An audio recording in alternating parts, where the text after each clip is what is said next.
Hello everybody, Hi, Starlight Flux. Skybound, and today we have been watching My Little Pony Friendship is Magic Season 8 Episode 13, The Mean Six. Yes, I knew it was, I think I've actually seen that title sometime before actually thinking about it. So as usual, reactions I didn't down realise below. it was this one, but after started to see it, I kind of thought, oh, so this is probably that one then. Yeah. I kind of had a feeling there would be something like this coming up, and I didn't know the exact nature of it.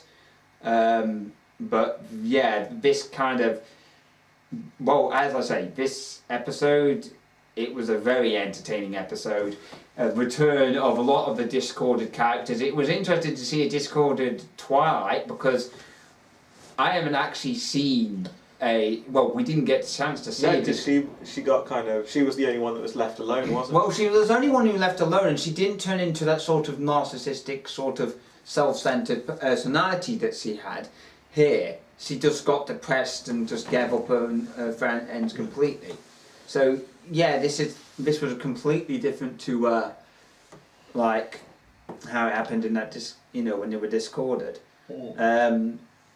This particular time, yeah, it was actually quite interesting to see them again, and just how it was quite funny to see Chrysalis trying to control them and absolutely failing because they had their own plans, and like Twilight would totally not work underneath someone else if she was in that state. You know, a discorded Twilight in that state probably wouldn't want to share the power of Chrysalis. So it was actually quite funny to see her constantly getting the eye twitch as she gets more and more frustrated with these clones that she tries to generate.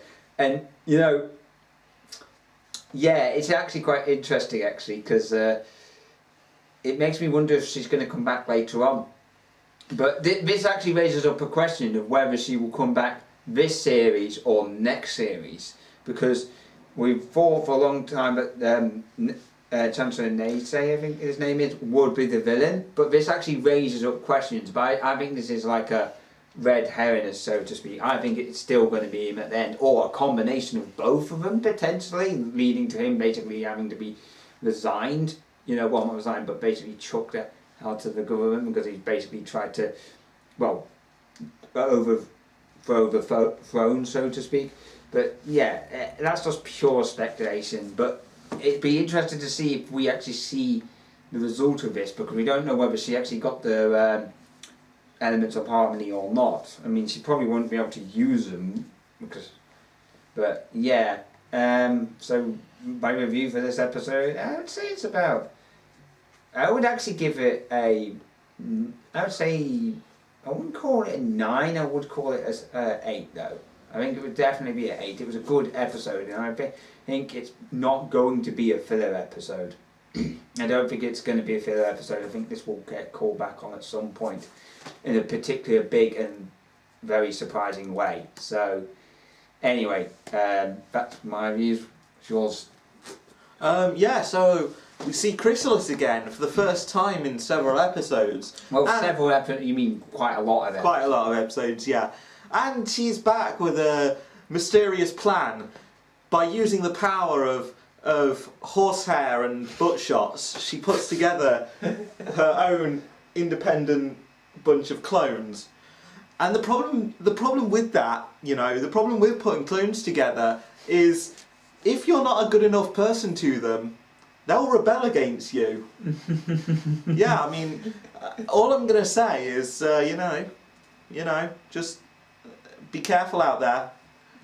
Be careful out there, because there's another series I can think of, Wait, like what? Like the Attack of the Star Wars? No, I was actually more making a reference to Darling in the Franxx.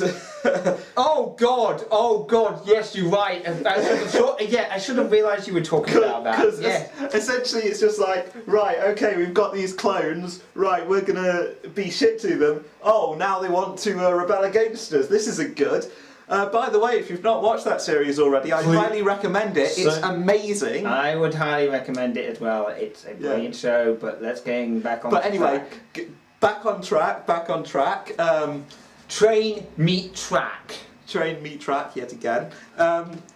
Yeah, it was interesting that the clones themselves were completely independent of Chrysalis. They didn't like really fulfill her wishes. They were just kind of made with her magic, but they weren't actually.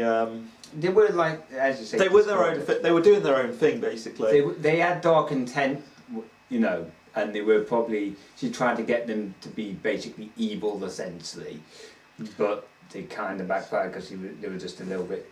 Well, as you say. Honestly, everyone knows that if you're going to produce clones, you have to raise them from birth to actually, you know, look upon you as like their overseer, as like their papa, as it were. Oh, hold on, never mind. Let's just get back on track. Yeah, but can I just point out, the creatures in this show only have one horn, not two. Okay. And they're not like, and those horns aren't in the shape of a devil, basically. Yeah, well. I mean, technically, but anyway, yeah, we're not talking. I swear, we're not talking about Klaxosaurs. Right? Okay. So Shut it now. Technically, not even clones, but that's a bit of a spoiler. But yeah. Anyway, yeah, Chrysalis returns her main 6 clones, which for some reason it took them the longest time yet again to recognise the fact that they weren't actually themselves. Like, for goodness sake, Applejack's cutie mark was green. I didn't get to see whether Pinkie Pie, the Pinkie Pie clone actually had inverted I didn't either, but surely... I think we'll go back and have a look, and you could potentially put something in the thing here saying, yeah, we missed out or something. Anyway, long story short. Yeah, Applejack's at least. Applejack's cutie mark was completely a different colour. Yeah, it was totally obvious for crying out loud. And it's just like, oh yeah, I'm just gonna tell some untruths, some very blatant lies, you know. And it's just like, guys, you've seen discorded Applejack before. You've seen discorded Rarity. Well, I would say Pinkie Pie. Maybe not. Well, Pinkie Pie, she was still discorded, but I think Twilight, that was definitely. You couldn't blame them for that because that sort of discorded Twilight really wasn't. Yeah, but still, it was one of those things where it's just like, come on, guys, Applejack. You know, it's one of those things where I have to dock a couple of points for lack of observation there. Yeah, but I think that was basically just for the sake of plot convenience, really. Yeah. Also, don't really know what happened at the end. Like, we saw Chrysalis flying off after the whole camp was destroyed, and after her clones got turned back into pieces of wood. We didn't actually see what happened prior to her flying away. So maybe the elements were taken, maybe they weren't. We don't really know. She would have took the elements even if she couldn't power them up, let's face it. She's that tyrannical and crazy. Maybe, but the thing is, at that point, the main 6 don't really need them, do they? Like, their power is independent. Well, no, but what may happen is that it will start affecting the... Oh, the other 6 students. What if they become the inheritors of the elements of harmony? You know, Generation 5 or something. Like they could be like the basis of Generation 5. Although what I would say is that if it does get removed, and doesn't that mean those vines that totally don't look like they're inspired by a typical Japanese medium involving the phrase "I've seen enough of X." You know, we may see the return of that sort of stuff. Not that I want to, but the point is, if the flipping elements of harmony have been removed from that tree, then they may start appearing again. Because she didn't know about that, why they're in there. Well, she doesn't realise what sort of effect will happen if she removes it. It could have a turn to it being chaotic again, and because she ends up removing those damn things, she doesn't know a lot. She probably just take the damn.